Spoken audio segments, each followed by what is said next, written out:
And when we're doing that as parents, what we don't realize is like we're actually building that into our children, and we're putting pressure on our children. And when success starts to go the other way in the game, what do you think happens to the kid? They're not just like, oh, I made a mistake or I failed there. They're like, oh, what does this mean about me as a person? That is a massive weight that we're putting on kids, and we're setting them up to fail. You want them to love the game. That love of the game and loving going on the ice, like that is what brings them back and invites them into those challenges. You're sitting back and you're going, hey, like these kids aren't having fun. Like that is the basis of sport, is like if you enjoy it, even at the NHL level, I felt that. Like there was moments at the end of my career where like I was going to the rink and I was not enjoying it.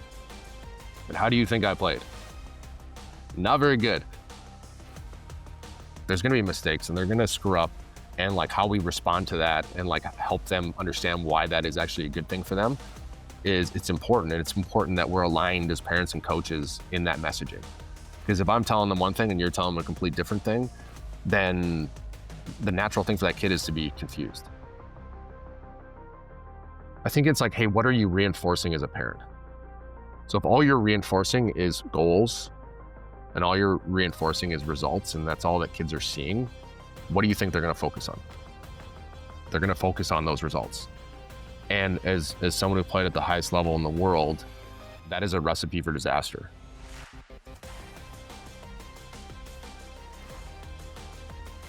On the ice, Andrew Ladd had all of the tools necessary for a long and productive career in the National Hockey League. But it's the one tool he didn't have 14 seasons in that has led him to impact the youth sports environment in a very productive way moving forward. Hey there, I'm Scott Rentoul, the host of Better Sports Parents, a podcast designed to help you become exactly that, a better sports parent. I know as a parent, that's what I'm trying to do as I help my kids through their own youth sports journey. And I believe all parents out there are hoping to do the same. And we do that by bringing on world-class performers from across sport to share their stories, insight, and experiences to help you better sports parent. Well, Andrew Ladd is a two-time Stanley Cup champion who played over 1,000 games in the National Hockey League, scored over 250 goals, and played 16 seasons. Not bad for a self-described late bloomer. But for all of those accomplishments, 14 years into his career, Andrew was struggling with something that he had never tackled before, his mental well-being, and he needed help. Fortunately, he got help, and because of that, he founded 1616 post-career, a mental health tool and initiative designed to help young players, their families, and their coaches improve a number of different areas for them and give them the tools they need to have long and productive lives. Andrew is also a coach in youth sports right now. He is the father of 3, and he is the husband to Brandy. And he's here to share this initiative, his journey, and his insight with you on Better Sports Parents.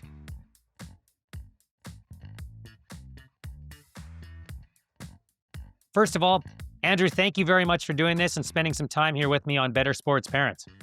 Yeah, thanks for having me, man. I appreciate it. Absolutely. And let's just start right there, because you've been retired for just over 2 years now. How much of your world is sports parenting these days? It is the majority of my world. So I have a 12-year-old boy, an 11-year-old girl, and then a 9-year-old boy. So they all play hockey. They all play other sports as well. My youngest plays baseball and flag football. My middle one does fast pitch and volleyball and hockey, and then my oldest does jiu-jitsu, volleyball, and hockey. So there's a lot going on. Me and my wife are usually going in 2 different directions. But I love it. It's such a great age to be with them. And, obviously it's not going to last forever. That gets the multi-sport question off the table. You and your wife are obviously big believers in multi-sport and a variety of activities and exposure for your children. Yeah. And like, I would say there's a few factors in that. And like my experience growing up, in Maple Ridge and playing a bunch of different sports. And I would say I was a late bloomer in some regards. But then I would attribute a lot of the skill in hockey and different skill sets that I had to other sports that I played. And I played so many different sports that I felt led into hockey and really made me just a better athlete as a whole. And part of our program for 1616 is it's based in 30 years of research in positive youth development and sport. And one of the things they say is play multi-sports. It is like research back that, hey, like the best athletes play a bunch of different sports when they're young. So there's both sides of it. My experience and the research says the same thing. I agree with you wholeheartedly. It's certainly something I endorse as well. And I know there are specific cases where it may not work for every family or every child. To get a better idea of what you did, what sports did you play growing up? And how do you think they did help you eventually become a better hockey player? Yeah, my two main ones were soccer and hockey. So I think when I played soccer, like the idea of moving the ball really quickly and trying to figure out, hey, where's that ball going? To meet it there, to drive for space, to get a ball. So all those different things and factors, the skills of using your feet, having to make plays with your feet. And so those are massive factors. And then I played a lot of volleyball, basketball, tennis, and then just back in the day, I felt we just would go play sports all the time. We'd go down and we'd play tennis, or we'd play roller hockey, or we'd play baseball games, and just kind of a pickup sense where we just had that freedom to have fun and just play, which was I think awesome, and something that we've kind of lost at this day and age where everything is so structured that you lose that creativity of just going and playing with your buddies. Yeah, and I certainly didn't make it to anywhere near the National Hockey League like you did, but that was very similar to my experience growing up. That was just the way it was. Get outside for the day, go figure out what you're going to do. You mentioned that we've lost that. I would agree with that wholeheartedly. Why do you think that is? I think the schedule, first and foremost, like when you play a sport, like there's a massive demand on, especially if you're playing at a high level, you're looking at 3, 4, sometimes 5 days a week at a very young age, which doesn't, you're going to school, and after school, you're going to practice, you're coming home, you're doing homework, and then you're going eat and go to bed. So just that in alone doesn't allow you to like, hey, go play with your buddies after school, and I know parents complain about the morning practice a lot, but I actually don't mind it because it gives kids time to like, hey, have life after school and go play with their buddies. So I think that's a big factor, is like the professionalization of sports at a younger age. It's getting um, much more intense and sports specific early on, and that's taken away from the free play and the time to just go hang with your buddies. How important do you think that free play was to you becoming a better hockey player and better athlete overall? I think there's different factors to it, right? There's like the skill aspect of the freedom and creativity of just going and not worrying about mistakes, right? So that freedom allowed you to try new things and be creative. And then there's like the connection and part of playing with your buddies and having to figure it out together. You're gonna argue, there's gonna be arguments. There's gonna be, things that might make you mad, and you have to figure that out on your own. And these days, I think we try to control every aspect of the kid's environment instead of, hey, putting them in the environment and letting them figure it out. Because usually that problem solving happens in those moments. They have to learn. They have to experientially figure that out. Which, if we're constantly there as parents and as coaches and telling them exactly what to do, they lose the ability to think for themselves, which I think is such a massive thing as you're learning a new skill. And that's, the on ice stuff, and that's the mental side of it too, and the relationship side of it.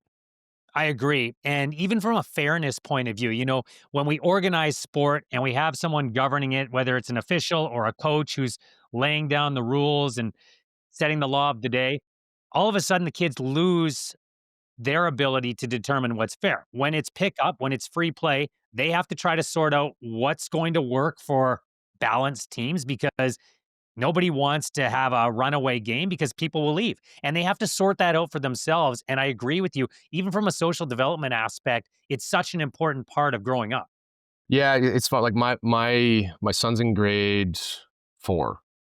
One of the best things I love hearing about it is the baseball game they play at recess. They get 2 recesses, and they play with kids from grade 5 all the way down to grade 2, and they include everybody. And he's got these amazing stories. Who knows if they're true or not when he comes home about how the game went. But man, like he loves it. He wants to go to school early to like be a part of that. And I know there's arguments, and I know they're trying to figure it out. But the idea that, hey, they're including all these kids, and they're figuring it out together, and they're having this fun, and it's competitive, and they're arguing, and there's usually, he's got a story about how something was unfair and all that stuff coming home. But like to me, that's part of growing up and part of figuring out all aspects of why sport is great. I agree. And especially when we look at the way sport is, and you mentioned the professionalization of youth sports and the way that things have gone in youth sports, we're so concerned with keeping age brackets tight. And we do exclude people because of the way we tier early. And I understand why it's done, and there's a responsible way to do it, but it does exclude some people. And when we have those free play environments, you're right. You've got to figure out how a grade 5 plays with a grade 2 and makes it okay for everybody to be there. We see that on the schoolyard. We don't often see that in organized sport. Inclusion is something that's been a part of your life for a very long time. I want to talk about your upbringing, but Yeah. can you talk about your household and why inclusion came into your life and has made such a big impact on you? Yeah, well, so my uncle had so my mom's brother had Down syndrome. So she grew up with a brother with Down syndrome at a time, especially when that wasn't widely, I don't know, call it accepted. So she had a big heart for people with special needs and disabilities, and we fostered two young men pretty much from the time I was born on. So there, Bruce had fetal alcohol syndrome. Dave was actually, I don't know his official diagnosis, but he was both physically and mentally disabled. So he had like half an arm on one side, no arm, one eye. And was just like the happiest person you ever met. So growing up with them and understanding, hearing the stories of the experience that my mom had with my uncle, and all the different things that they had to go through and then experience. I always tell a story about going to the beach, and we would go to the beach, and my mom would, because Dave looked different, she would like just go and she'd put him in the in the middle of the beach. It was a packed beach, and all of a sudden, like people people are gone, right? Um, and we'd sit down and we had all the space in the world, but like it was, I probably didn't realize it till I was older, but seeing how people looked at them and treated them, and they, to me, they were just, they're part of the family. Like they were brothers, and they were my uncle, and so I definitely at an early age started to have a heart for like, hey, helping people who weren't as able-bodied and didn't have everything we had. And I also saw how my mom pushed them. She did not treat them like they were weak. She treated them like they were strong. They were bowling and doing all sorts of, like, talk about sports and swimming. Dave had half an arm and he would go swimming. So like, and she pushed them to be like, no, like you can do these things, and just seeing the mindset aspect of that and how she really opened up their eyes of like what they were capable of was inspiring to me at a young age, and I look back now and obviously grateful for that experience and for having both of them in my life. It sounds to me like she not only opened their eyes, but perhaps opened yours and your siblings' eyes and anyone else who came into contact with your family as well. Yeah, yeah, for sure. And I mean, my aunt and uncle, they fostered a few men as well, and I remember that one of them was younger, and we're going to high school in Maple Ridge, and his nickname was Turbo, and he would be at school with us, and just the simple idea of like, hey, including Turbo with our friends and everybody that was going on, and so I just remember like the energy around him at school, and he'd be going down the hallway and high fiving people, and so I think it really led to, it's kind of like a leadership aspect of like, hey, how do you include people and create energy for people, and create an experience for everybody, and not just yourself. Well, there's leadership there, there's acceptance there, and there's also the bigger message to all parents out there of modeling. You can say whatever you want about these topics, but how do you live and what do you show your own children? Because they are going to pay attention to what you do so much more than what you say. I know that as a parent myself. Yeah, yeah, and that is so true. I've experienced that as a parent. I've not done that as a parent, and learned. So, and actually, one of the most impactful things a person said to me one time was, even the idea of like, hey, when you argue with your spouse, like people usually argue with their spouse and then they go and they might make up later, right? And modeling, hey, how do you actually clean up that mess with your spouse in front of your kids? Because that's the important part. Like, hey, cool, like we have arguments. how do we clean up that up, and allowing them to watch that and see how you guys not only argue but rebuild that trust and rebuild that relationship from that standpoint is such a massive part of parenting. So we talked about how your parents modeled in the general sense of parenting. How did they model in the sports world? What kind of parents were they? They gave you obviously a lot of exposure to sports. Were they your coaches? Were they hands off? How would you characterize them? They did not coach. I mean, like, I think my mom may coached 1 year at T-ball. You know, my dad worked. He worked at Scott Paper in New West. At that, I think it's Kruger Paper now, but he worked a tough job, and he was at the shipping yard the whole day and come home. So they were there just as viewers and obviously big advocates of sport. And the things they focused on the most were effort and attitude. Like that's what they preached. Like that, they did not preach results. They wanted to see me. Hey, did you work your hardest, and were you a good teammate? If those things were happening, then I was good. So there was like the right amount of pressure there, I would say, where it was like, hey, like we're not just going out to have fun, like we're putting time and effort and money into to doing this. So there's a commitment on your end that we'd like to see, and that is like showing that effort and showing that attitude every time you're on the ice, not just in games and practices. So I would say that's the framework that they worked with as parents. And man, it was great, honestly. Like I enjoyed all the sports and didn't feel overly pressured or have too many bad experiences. It doesn't sound like there was any expectation on their part that a professional career was at the end of the road for you. No, no, and honestly, like for me, there wasn't like not until I was probably 14 or 15. I would say 15, even 16. I was like, oh, okay, like I want to do something with this. And even nowadays, when I think of kids and I talk to parents, it's like, hey, if kids are not having fun, then they're not going to work at this. Right? You want them to love the game. That love of the game and loving going on the ice, like that is what brings them back and invites them into those challenges. Like they're willing to attack those challenges if they love it. If they don't like going to the rink, they're probably turning and going the other way when challenges hit. It's such a fascinating thing to watch the ecosystem happen because you're sitting back and you're going, hey, like these kids aren't having fun. Like that is the basis of sport is like if you enjoy it, even at the NHL level, I felt that. Like there was moments at the end of my career where like I was going to the rink and I was not enjoying it. And how do you think I played? Not very good. Yeah, Probably not. Probably not. And I want to get into that a little later, the end yeah. of your NHL career, but I still want to stay in your childhood here because I'm with you 100%. If fun isn't the foundation, you're not going to be able to build anything on top of that. It's going to end poorly one way or another. What was it about sport or perhaps hockey specifically that made you fall in love with the game, Andrew? I think it was fast. Like I had definitely someone who does not like to sit still.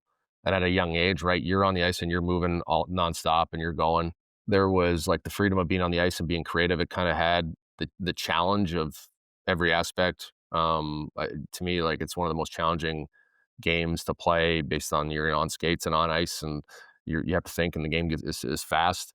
So I loved the challenge of it, which I think drew me in and kept me there. So like, man, like I just love like the environment, the relationships, the connection, feeling a part of something at that age. And then my brother played too, so that was a big part of it. Is like me trying to keep up to him and wanting to play with him and be around with him.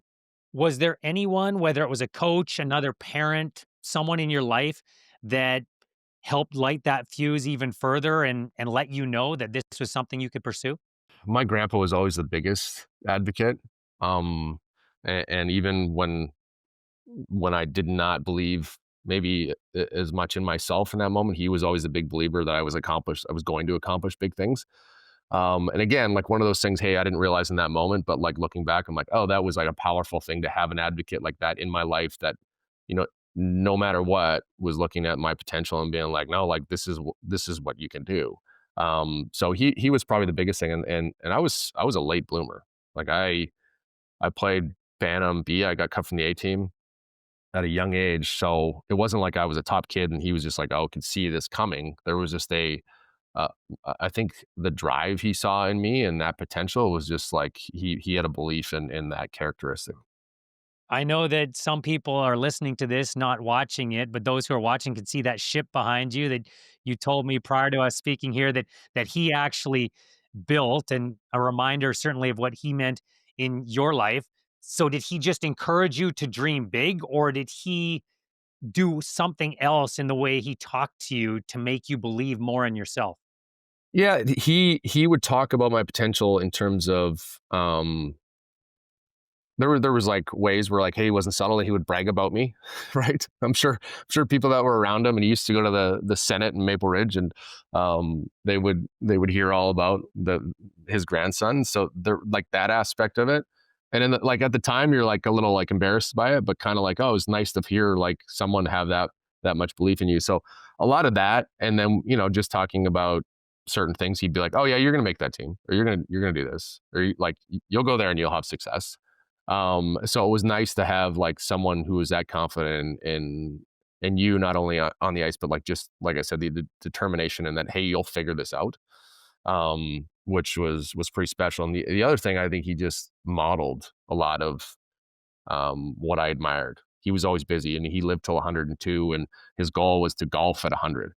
And there's I think I got a clip on my Instagram where like he's wearing an Islanders jersey. It's 100, and we literally golfed when he was 100. So there was a determination, a work ethic that he embodied and modeled to everyone in the family that we all admired. So it was kind of all encompassing that and we were really close. So to have someone like that around that was like that inspiring was such a great role model for me. It's great that he lived such a long life and that he had the ability to see you accomplish what he foresaw long before you ever did. That's wonderful that he could enjoy your personal success as well and relish in that. You talked about being a late bloomer. Was that because you physically were smaller and you didn't grow till you were late? Was it a developmental issue? Why do you think that was that you didn't really start to take off until a little bit further into your teens? Yeah, I definitely was a late bloomer from the standpoint that I grew late. Like I had probably when I was 14, then I started to take off. And I think it was just kind of like my game a little bit too. Like I was a little more cerebral and smart in the way that I played. And the certain other aspects of my game just took time to develop. So I would say I wasn't flashy, I didn't stand out. But over time, like the consistency of me kind of rose to the top in terms of what I did and how I just showed up the same way every day. I do say like, hey, I was lucky. Like when I was 16, I got cut for the Vancouver Giants. I ended up playing for the Poco Buckaroos. That was the best thing for me because I played a ton in Poco and I was the top guy, and I kept developing because I was the top guy. If I was with the Vancouver Giants, I probably wouldn't have played a whole lot, and I don't know how great that would have been for my development. And the same thing, I went back the next year. I got cut again, and I went back to like I took the next step to play with Coquitlam Express, and same thing. Like I wasn't the top guy, but I played a lot. I played in every different situation, and I was gaining more confidence as I played in these in that league, and it was a little lower level, so I had more success. And sometimes we look at it and hey, like we want to go to that top league really fast, and without being like, oh hey, is this actually the best thing for my development?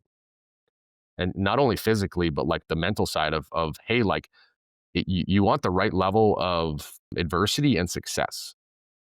You don't want just adversity all the time, and you don't want just success all the time. It's like there's a mixture there of like, hey, how can you have a little bit of both so you learn how to handle both? So that was powerful in hindsight too. Like looking back, I'm like, oh, I was lucky to have those little adversities and have to overcome, and then go to a new place and then have success, which was fantastic.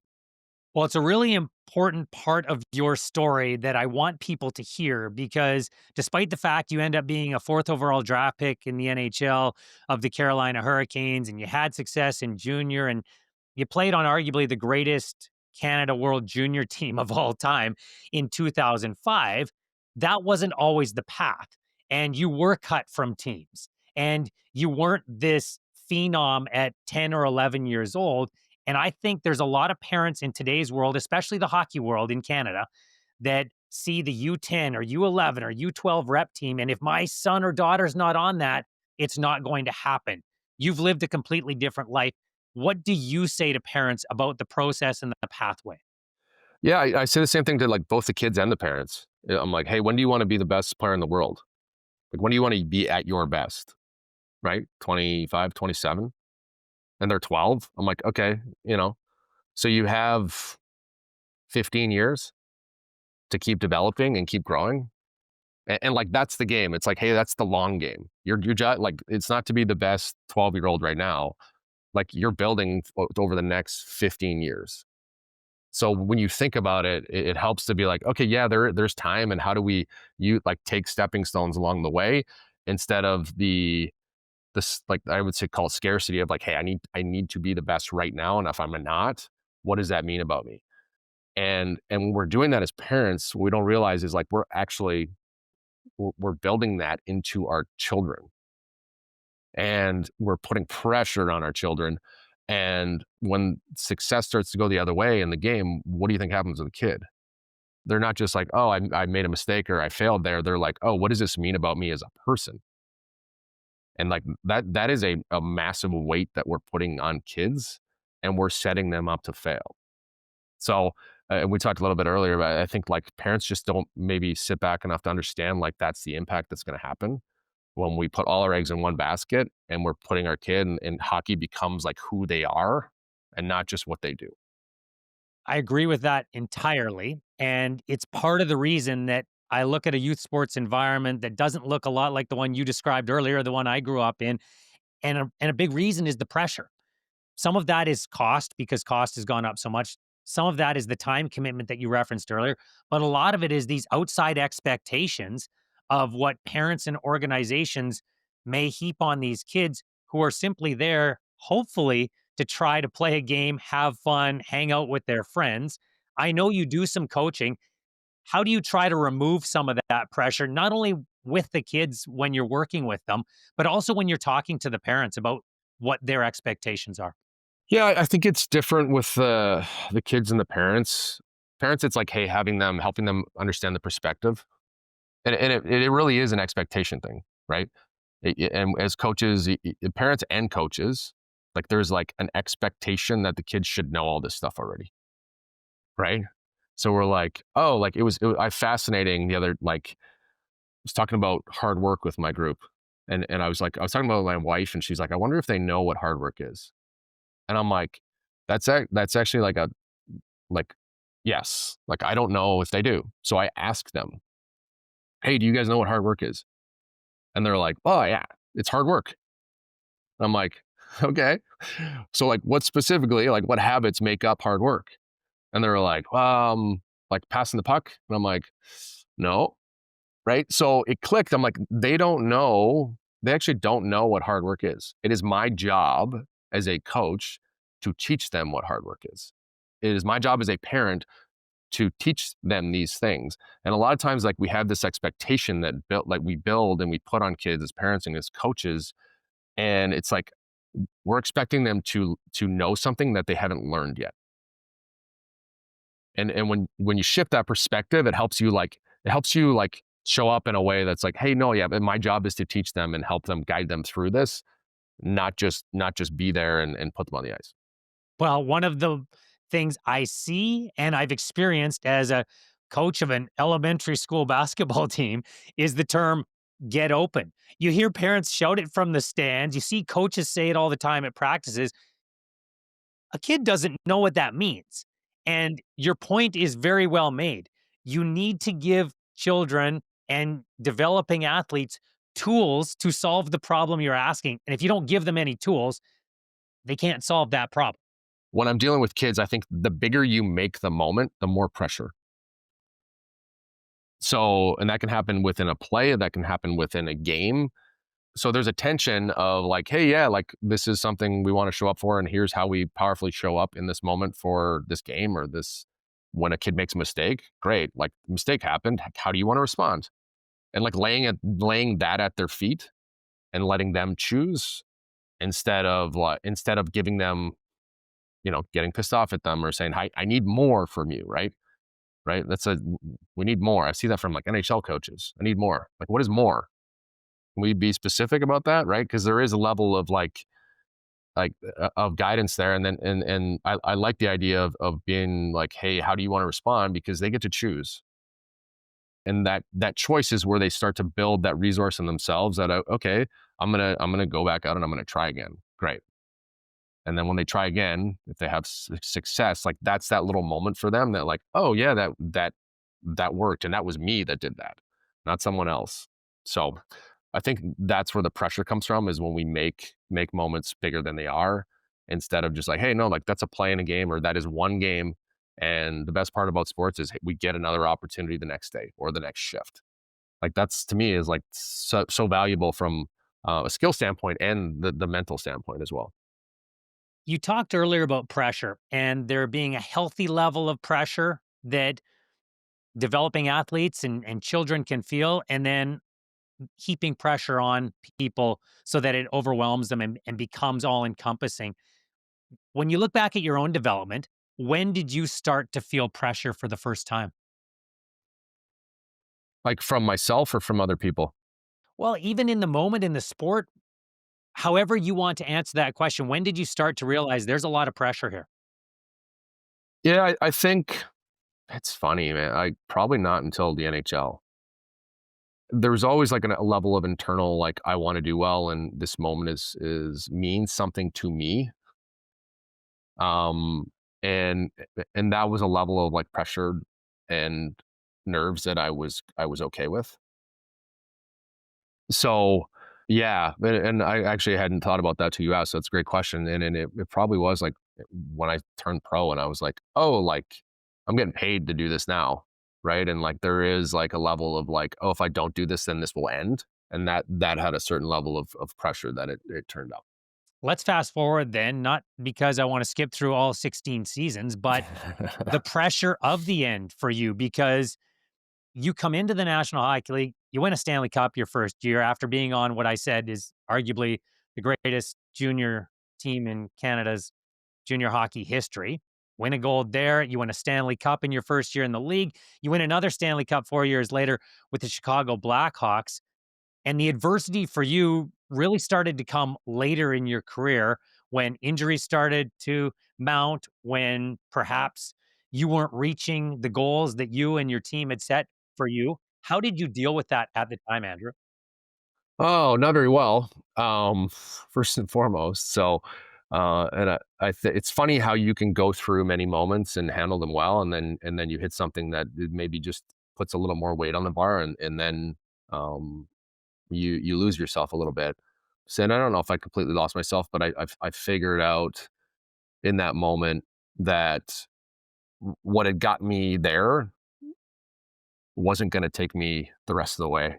And Mm, I was always great at, like, putting my head down and working and being determined, and, like, that was my gift, like, that like, it's like, that's what got me, helped me overcome all those things, and I had gotten to a point where that wasn't working anymore. I was coming off 2 major knee surgeries, I was with New York Islanders, and then I got sent down to the minors, and I kept, like, hitting that button. Okay, be determined.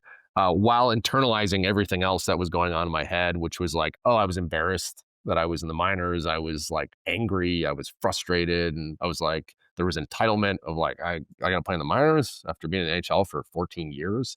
All those things in my head that like, I was just, all I was doing is just like stuffing it deeper and continuing to like drive. It was an interesting moment in my life because I didn't know what to do. It's like the first time I was like, I don't know what to do here. And my wife was like, hey, like you need to talk to someone.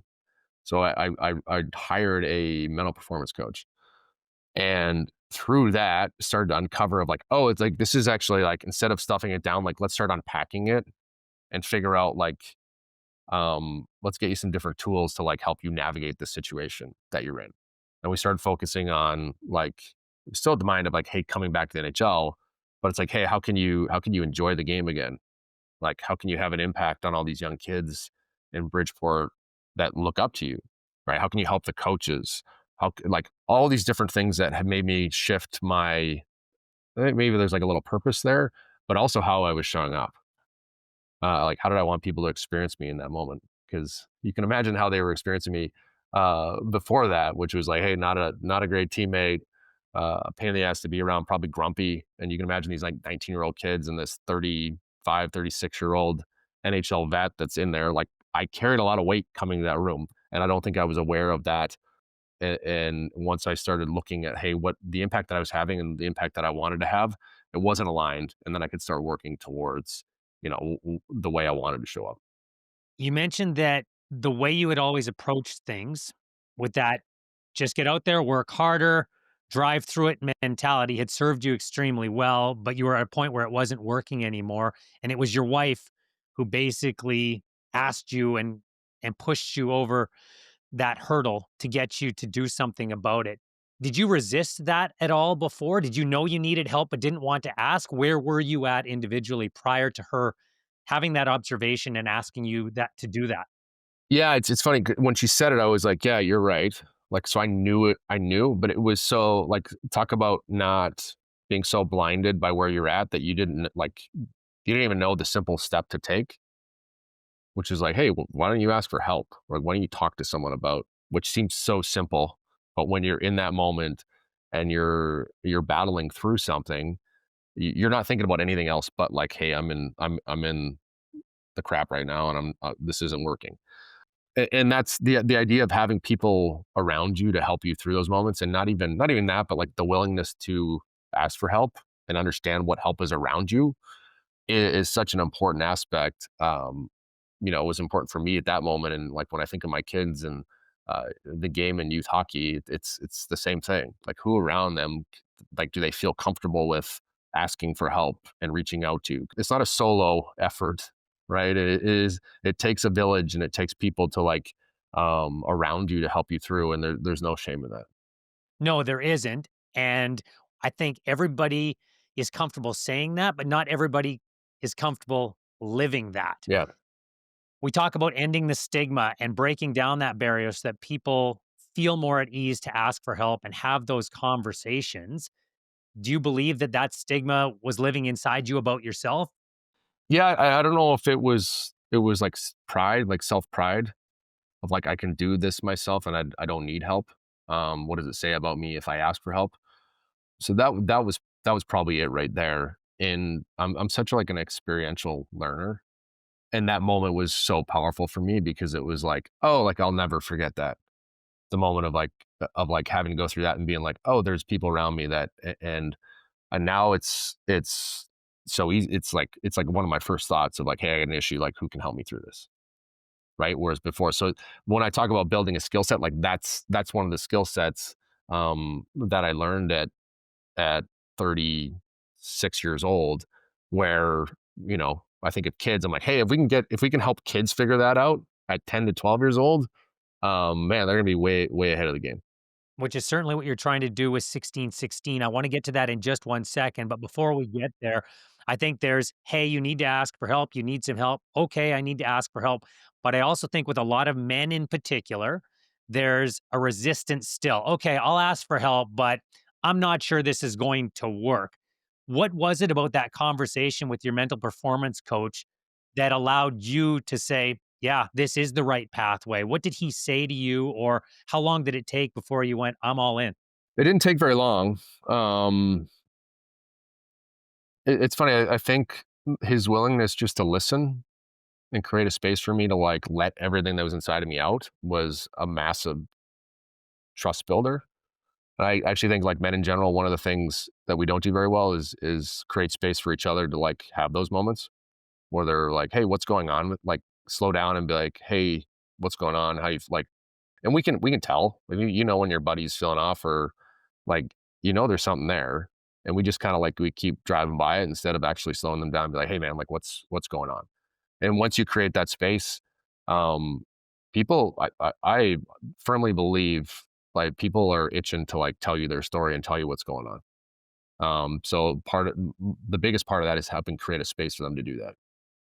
Very well said. And I know that since you've been through it and it helped you a lot and it got you back into the NHL so that you could eclipse the 1,000 game mark, you've named it 1616. And it's 1616.org is where people can find this resource because you played 16 seasons in the league. You always wore number 16 as well.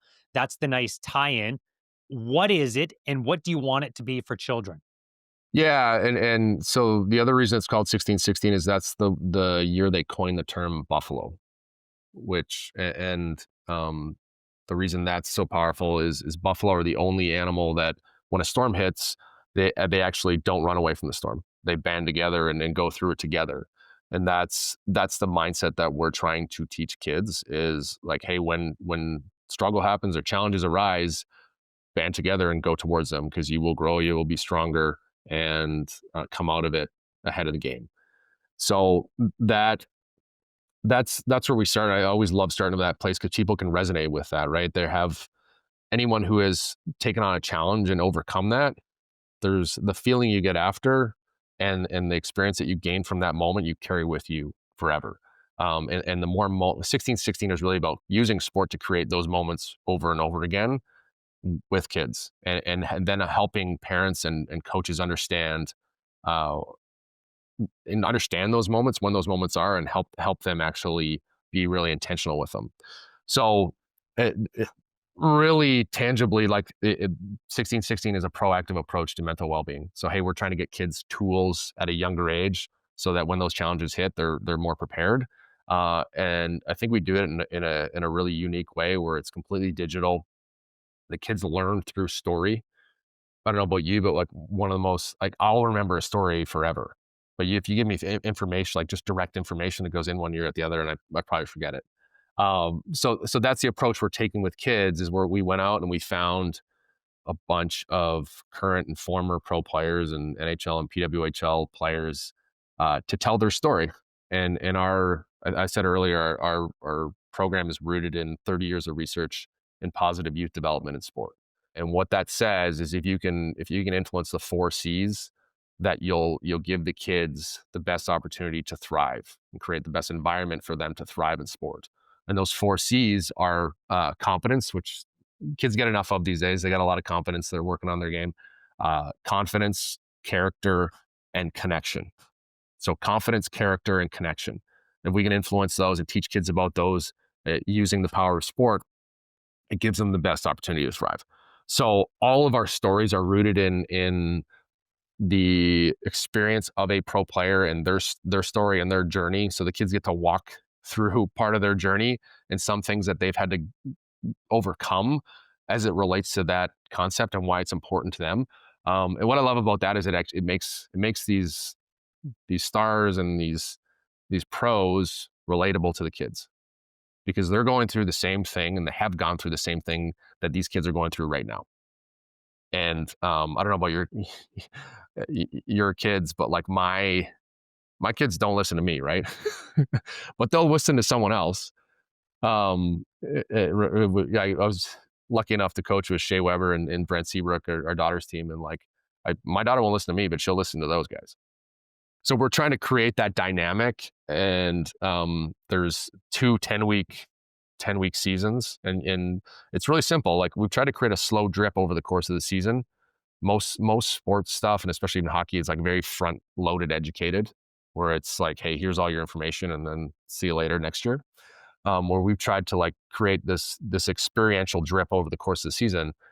You get a 5 to 7 minute video every week, and what I do is we're ready for practice 15 minutes early. We watch the video together, and in that video, um, there's a reflection within the video of like, hey, do the kids understand this concept? So, and then there's a self reflection of like, hey, where does this concept show up in your life? So we use that as like discussion points to talk about it in the room. And then there's what we call live it out, which is like a short iPhone style video from a current pro, NHL player or PWHL player, where they say, hey, this is what I do in my life to practice this concept. Your turn. Go out and challenge them to try that out in there. So that's the kid portion. And then what I think is super valuable is there's content for the coaches and the parents. So the parents, here's why this concept is important and how you reinforce it. Same thing with a coach. Here's why this concept matters for these kids' development, and here's how you can reinforce it as a coach throughout the year. And then you're just looking for micro moments to reinforce that. And there's a bunch in sport. Like I said, that's what I love about sport the most is there's so many different moments throughout practices and games that you can tap into as a coach or a parent to be like, hey, this happened. And then it creates that conversation where kids are more aware of the concepts and they're more aware of like what's going on and how to handle those situations. Again, it's 1616.org. And something I want to emphasize that has not been brought up yet is this is a free tool. Yes. A free tool for kids. This is a free tool for parents, for coaches, organizations. Anyone can access this. And it's important to know it will cost you absolutely nothing to grab this and use it. Why was that aspect important to you? Yeah, I didn't want any barrier of entry. There's challenges with giving something away for free, which we've experienced. Is like if people don't have skin in the game, sometimes they're not as invested, right? If people are paying $100 or something, they're like, "Oh yeah, I'll show up and I'll do it." Um, but my wife and I wanted to try. We want there to have to be no barrier for entry. And it's funny we've had people be like, "Oh, I didn't realize it would be this good because it was free." So there's like the mental side of something. Like if it's free, then it's going to be crap. Which we've done a really good job of making it as professional and you'll see that if you go to the website, you see right away, like there's a certain level that we wanted to create in terms of the content and experience that we're creating for people.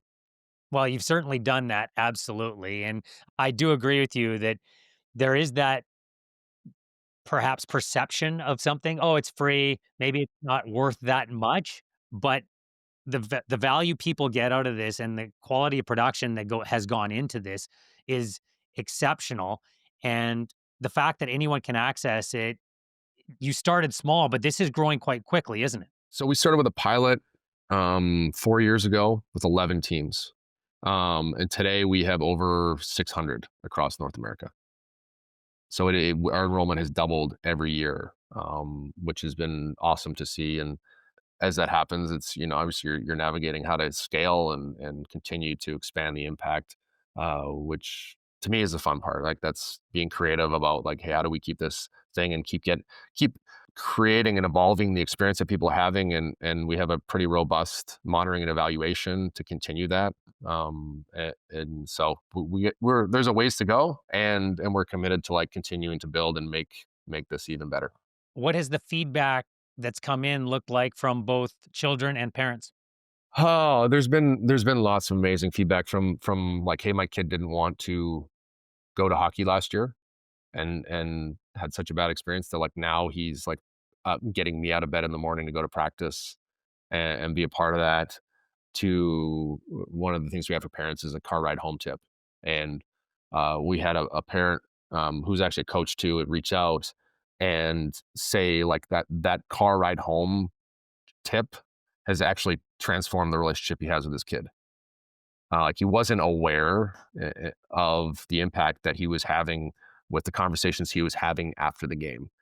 And we've all been there at the car ride, and you've been there as a parent and as a kid, where you're like, as a parent, you're like, I don't know what to say. I don't want to say it. I don't want to say it. Nah, I'm just going to say it, right? And you're venting your frustrations out on your kid, and comes from a good place. But I think that's the other thing 1616 done is just create an awareness of, hey, like in this moment, this would be the best way to handle it. It's kind of a best practice where it grounds you a little bit.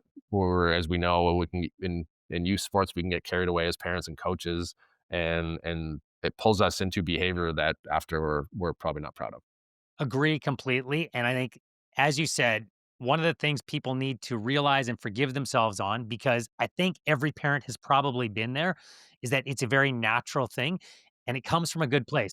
Hey, I just watched you participate in this thing that I know something about. You were doing it. Here's how we can connect. And the last thing the child needs in that moment is you to break down their game or tell them what should have happened on the power play. What they need is your support. What they need to know is that you love them no matter what happened out there. And that if you want to talk about the game, you can bring it up and we can talk about the game. But it's not my place. It was your experience. Yeah, and it's so fascinating because again you put yourself in the shoes of the kid, and I've had moments where like I'm like not proud of how I've handled that the car at home as a coach and parent, and I think we talked about it earlier, but the idea of like actually modeling, oh yeah, like I messed up, like that's actually not how I should have handled that moment, is also something that you can do. So because the idea of like, hey, we're gonna be perfect all the time as parents and coaches, hey, it's not true. And we can model how to like rebuild trust in those moments with the kids, and whether that be on the ice or in the car. And part of that is like being able to be like, oh yeah, you know what, I shouldn't have said that. Like I actually was like caught up and I want you to do really well, and I kind of like, whether I took it out on you or I was putting pressure on you, and I shouldn't have done that, and I apologize for that. Those are some moments that I've had with my kids, because I'm like, oh yeah, I went too far there. And like that's to me, that is part of this. Is it's just this isn't like, oh, you're never gonna screw up as a parent or coach. It's just like, hey, what, how do you actually act when you do? Yeah, there's no perfect coach, there's no perfect player, and there certainly is no perfect parent out there. But how do we adapt? How do we move on after that? You mentioned the four C's, and out of those four, I think competition is probably the one people are most likely to know how to introduce. It's the other four C, or the other three C's, I should say: confidence, character, connection. That, with all due respect to competition, I love competition. Competence, yeah, Competence. yeah. Pardon me, I said competition. Competence. I want you to get competence, but those other 3 to me are really what I want in the long run out of sport. Yeah. Would you think in the same way or no? Yeah, I mean, and there's levels that competence plays into confidence, right? As a coach, you can increase the kids' competence in certain areas. Like there is a level of confidence they'll build from getting good at something. So we don't want to take that completely out, and we want to be aware of the role it plays. And it's like it's not just competence, competence, competence, and like, hey, we're going all in on no matter what to make sure these kids can do all these different things. But the other three, and that's, I would say the other three are just, they're not, people are not as intentional with them. And part of that is kind of a, I would say a educational gap. Like I just think most people don't understand how to do those things, which is part of why with 1616 is like introducing, hey, here's how you actually create connection within group. Like here's what confidence is. I would say most adults don't know what confidence is or where it comes from. We have a guess, but we're like, sometimes we think of it as like a feeling. Oh, we just feel confident. It's like, no, okay, well, how do you build it? Right. And that's where the competence, the thing can come into play. It's like, hey, yeah, if you repetition in a skill set can build confidence. And then there's like the mindset piece and the choice of like how you're choosing to show up in a game or at practice. Like those are mindset things that you were starting to build. And like the connection thing, like how do you intentionally create connection in the group? And our program specifically starts with connection. We have some great stories about our 2005 World Junior team, and how like you had all these all-star players and they come and they all had to figure out how to fit into a team and work together. Like that's something as a team, and like you can be intentional with like understanding like your role doesn't have to be the goal scorer. Like there's so many different valuable roles in a team that contribute to success. The other one is like the Vegas Golden Knights, where they got drafted their first year and they went all the way to the Stanley Cup Finals. Like the connection aspect of like how that group came together, how they cared about each other, like that was a massive part of their success. So tapping into like just setting the stage for how important that is for these kids to learn at a young age, and where that will take them, not only in hockey but just in life in general, is such a massive thing. That Vegas Golden Knights example is very good. More recent one, different sport, would be the Toronto Blue Jays as well. Anybody who Yeah. watched that run could see how much those players cared about each other. And even in a sport that seems individual like baseball, that matters when you are a part of a team, and it will take you to far greater heights than talent alone. Yeah, and we can hope it happens, or we can like be like, oh, how do we actually create this? Which I think is such a much more powerful way to attack those things. What's been the reaction from the PWHL players, the NHL players, and the other professionals that you've brought in to help you with this? Yeah, it's been fantastic. The amount of yeses I got, for what we're up to and what we're building, and like it's all done for free, and everyone's donating their time and energy, and we've had players donate a bunch of money towards this. It really resonates with players. Like they understand how important this is for them in this moment and for the next generation. of athletes and hockey players across North America. So it really has been fantastic from, like Sidney Crosby to Patrice Bergeron and Patrick Kane and Mark Giordano and there's just Blair Turnbull. There's been so many just athletes that have been had such a strong willingness to help out and lend their story, which is has been it's been awesome. It's been super appreciative and of their time and their willingness to lend that to this program. I know you want to expand it to other age groups, and I know you want to expand it to other sports eventually as well, but currently this is set up for 10 to 12-year-old youth players in hockey to access. I just think of like your own journey and how a tool like this might have helped you and so many others across this country who play major junior hockey, leave their home and wind up in a new city with a new team, living with a billet family, and how important a tool like this might have been. When you look back on that experience, how might that have helped you? I'm not sure exactly how you would describe your experience, but how would it have helped you at that time? Well, it's funny. I had billets. I was lucky enough to live at home until I left for Calgary when I played in WHL, and I went through two different billets there. The first one didn't go so well, and then the second one was fantastic. They're lifelong friends, and I feel like part of their family, which is fantastic. So, uh, yeah, I think there would it would just be like a more of an awareness of again like what struggles you're having and who to reach out to. So, hey, are those billets there to support you? Are your parents? What are you communicating with your parents and your billet as you're going through this?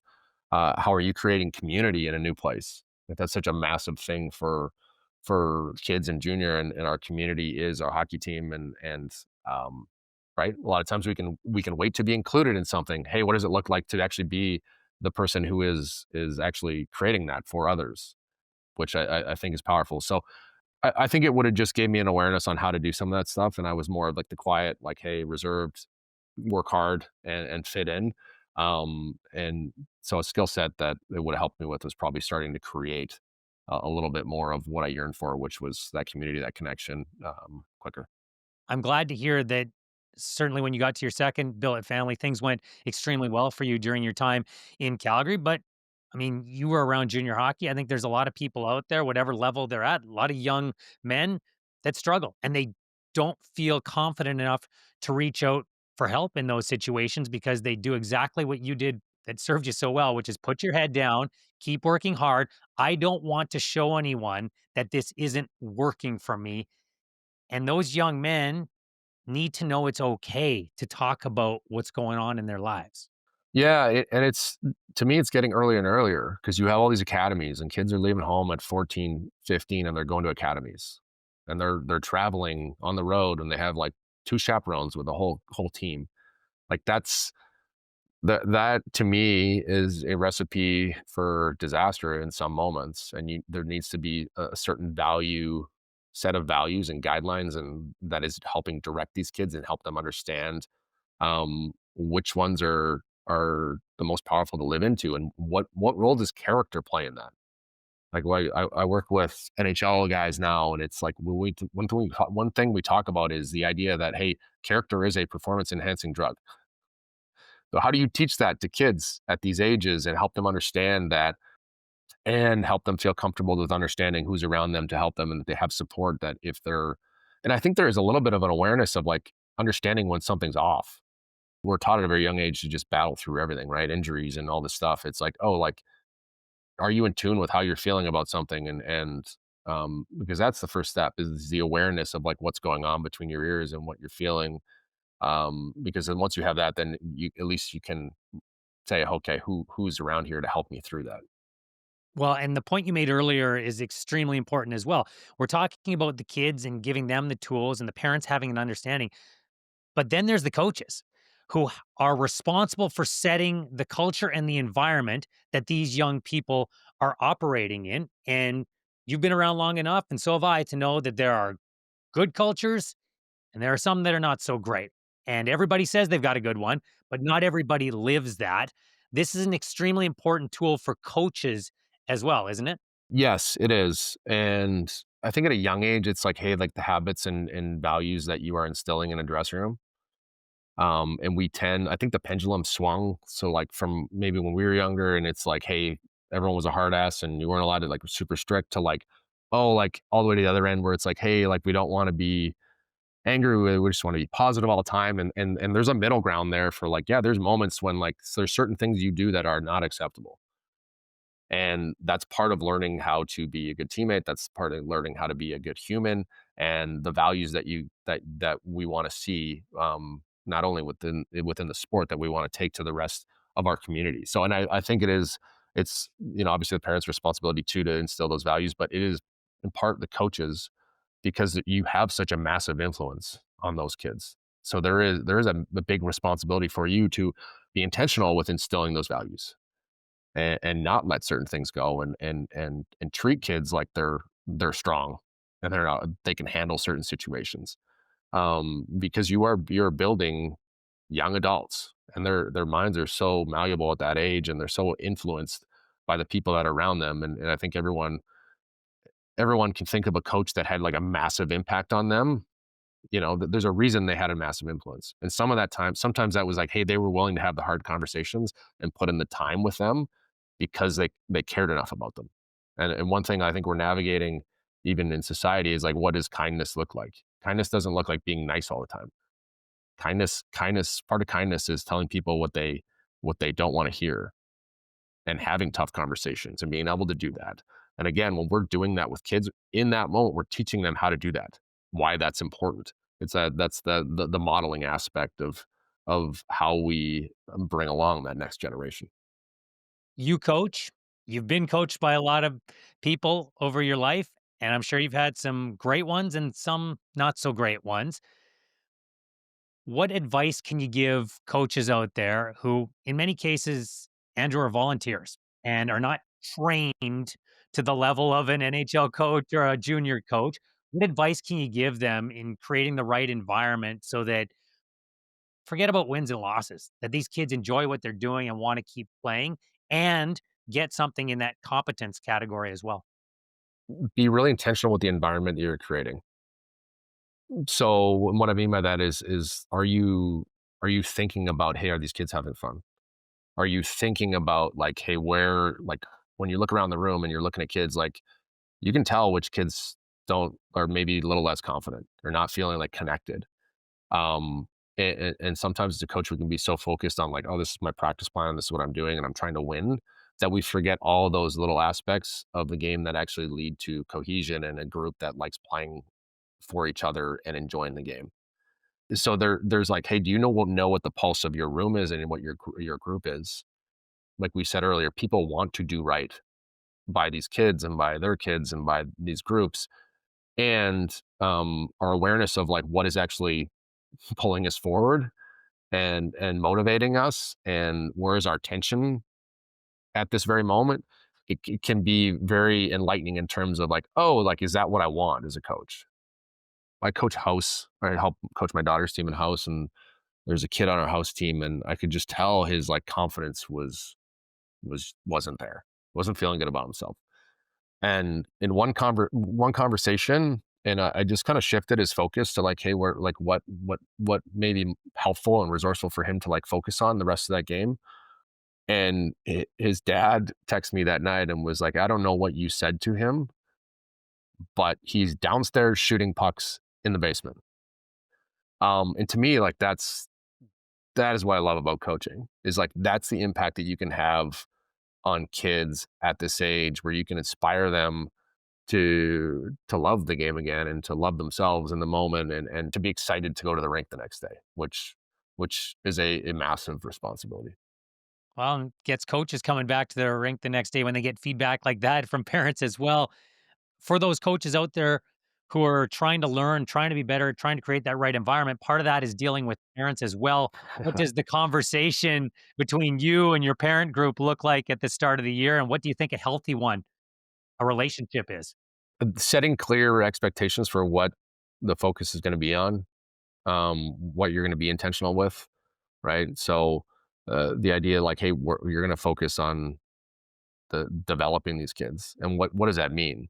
right? Helping them understand like, hey, there's going to be mistakes and they're going to screw up, and like how we respond to that and like help them understand why that is actually a good thing for them is it's important. And it's important that we're aligned as parents and coaches in that messaging. Because if I'm telling them one thing and you're telling them a complete different thing, then the natural thing for that kid is to be confused. So there's a level of trust I'm asking them to give me as a coach, that I have the kid's best interest at heart. And yeah, like if it's not going well and that kid is not having a great experience, I want to know about it as a coach, because then I can work with you as a parent to understand like, hey, how do I create that? And sometimes those are difficult conversations. But at the end of the day, like I truly believe there's alignment in terms of like, hey, we want the best thing for this kid. And if you're both from a parent and coach standpoint coming together with that idea of mind, I'm like, hey, how do we help this kid in this moment? Um, that conversation becomes a lot more seamless than like, hey, you're trying to screw my kid. And as a coach, you're like, well, he just doesn't have it. Or like there needs to be some, you need to be for the kid. And I think everybody is. And if you're coming at that conversation from that lens, then it tends to go a lot smoother. And just a quick PSA here, that messaging does not need to occur during the game from the stands.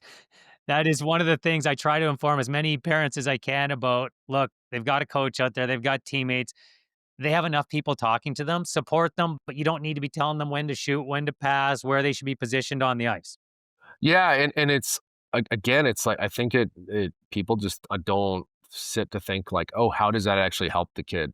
Like they're thinking, oh, I'm going to help them by like telling them to shoot, and this kid just hears, A, they might not be hearing anything, and B, like if you were doing your job at home, and I think there's like the old Hockey Canada commercial where people are doing their day jobs and people are just screaming at them the whole time. And it's like that's literally what you're doing when your kid is trying to play the game, um, and it's not helpful, right? It's we played at the highest level in the world where you have 20,000 people yell and shoot on a power play, and I'm not hearing any of it. So if it's not working there, it's probably not working in a rink in Kelowna or in Chilliwack or Langley or wherever. One last thing I want to ask you about as we continue with this conversation is social media. It's not something you had to deal with really growing up. It's certainly not something I had to deal with, but it is a very stark reality in today's youth sports environment. What are your views on social media, especially with young kids and their parents proliferating social media and perhaps their highlights? And what's your best advice to parents out there?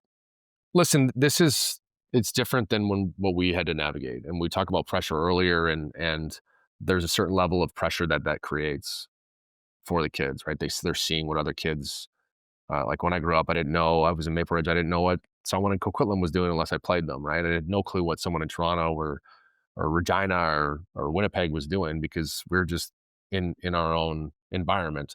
So social media has expanded that so that you're seeing, hey, where, and then it creates a level of comparison that is just not helpful, right? So if we're constantly comparing ourselves to other people instead of like, hey, where am I at and what do I need to work on as a player, you're creating again I would say a level of scarcity in that kid where they're shaming out because they're not as good as that player yet.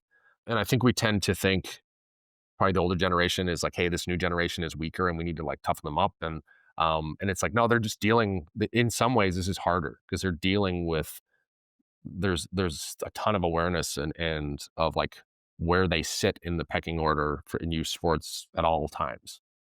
And that creates a level of pressure, and that is not helpful. So in terms of social media, like I mean, I'm going to keep my kids off as long as possible. Me and my wife had conversations, and even like phones. I'm try to my oldest is 12. He doesn't have a phone yet.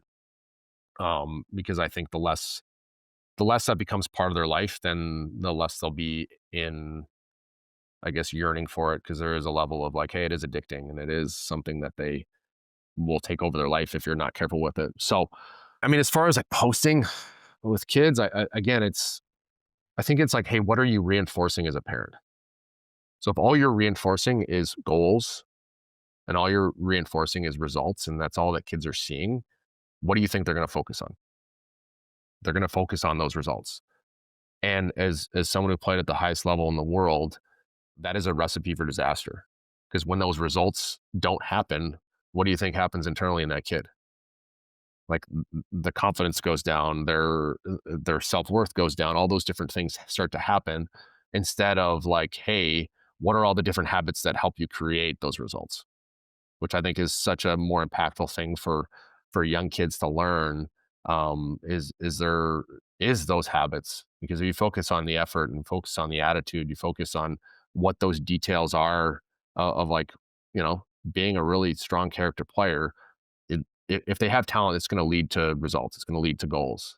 Um, so those are, I guess, all the different things and advice that I would have for parents navigating the new age of kids in this world. And that's just my opinion. I know I don't have all the answers, and I'm navigating a lot of it as I go as well.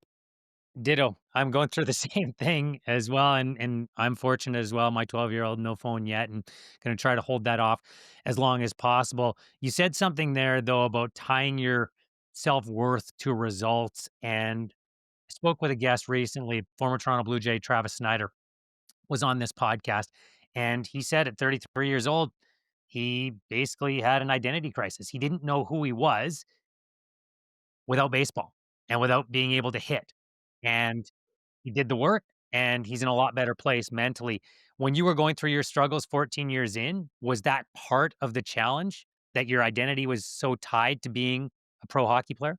For sure. Yeah. And I think that's where like the embarrassment, like I mentioned, I was embarrassed in that moment. And like that was mainly because I was like, oh, like saw myself as an NHL hockey player. I'd been a captain and had all this success and won two Stanley Cups. And then all of a sudden you're like in the minors, you're like, oh, what does this say about me as a person? And I had to rebuild or create that awareness of like, oh, like I am so much more than that. And not only that, like what I was really good at within the game of hockey was so transferable into other areas of my life. And I use that with like 1616. Like the reason 1616 is a big part of it is where it is today is because of that grit, that determination, that willingness to step into that. So I think as athletes, and I've worked with a few different athletes coming out of the sport and transitioning, and it's that becomes a big part of it is like, hey, where like how is all these amazing skills that you've accrued over the course of your career and life, like how can you use those in different areas? Because a lot of it is like we don't think that they are transferable and that we can't use them, and there are so many amazing qualities, which is I think why we have our kids in sport is because of those qualities that sport can help develop. And if we see those as only qualities that we can use within that framework, then to me that's a big loss.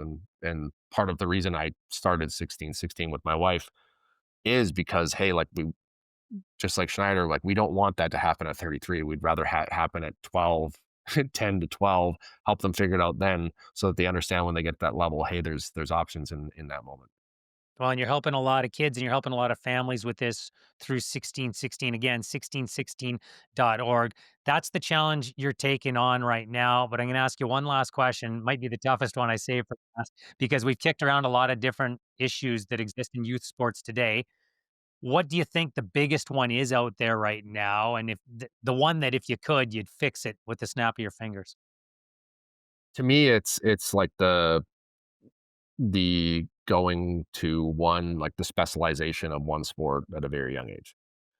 To me, that just create. I don't love the dynamic that it creates. It creates the scarcity of like we need to be involved in every with every skills coach and every program and the best programs and all this different stuff um, that takes away from it takes away from like the community. To be honest with you, like there's like something to be said about like hey, growing up in your community and being a part of that. It takes away from your ability to like play multiple sports and have seasons, right? Like to me, like we go back to seasons where you're playing a certain sport for a certain amount of time, and then great, we're going to go play another sport, and then we're going to play another sport, and it's back to hockey season again. Um, because I think, and then limit that until they're 12 years old. the benefit of learning how to play in multiple sports and just with different teammates. And now you'll have a group of kids that could be together for the first 10 years, like for 10 years of their youth hockey sport. Like you're playing with the exact same kids the whole time. So they don't have to learn how to navigate new relationships. They don't have to learn how to like integrate into a new team and maybe play with kids who are at a lower level or play with kids who are at a higher level, because we're putting them in a container, the same container for so long that it is so counterproductive to their development. So that would probably be the biggest thing for me, is just getting away from the specialization of one sport. It's amazing how many times the question comes up, what should I do with my kid? And the simplest answer is the one that often is the best, which is let them be a kid. Yeah, Just let yeah, them be a kid. It doesn't last very long. yeah. No, it doesn't. And I get it's easy to say, and it is a challenge to say no to things, and to say no to practice some days and just let them be kids and say no to other aspects. Be into playing the long game. Think about the long game, instead of the short game, because it usually gives you a perspective that will lean into a more successful way.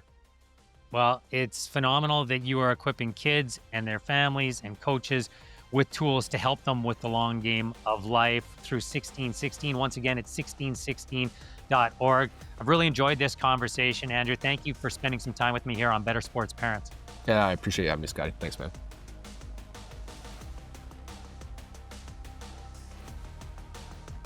I hope you enjoyed this episode and that you found some tangible takeaways that you can bring with you in your journey to becoming a better sports parent.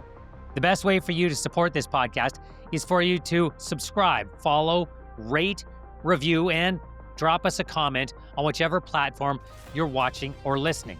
And the fastest way for us to grow this podcast and reach more parents out there is for you to share it with your respective networks and to tell people that you see at your youth sporting events when you're there with your children.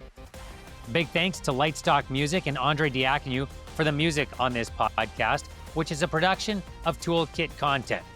Until next time, happy sports parenting. And remember, have fun out there. That's what it's supposed to be about.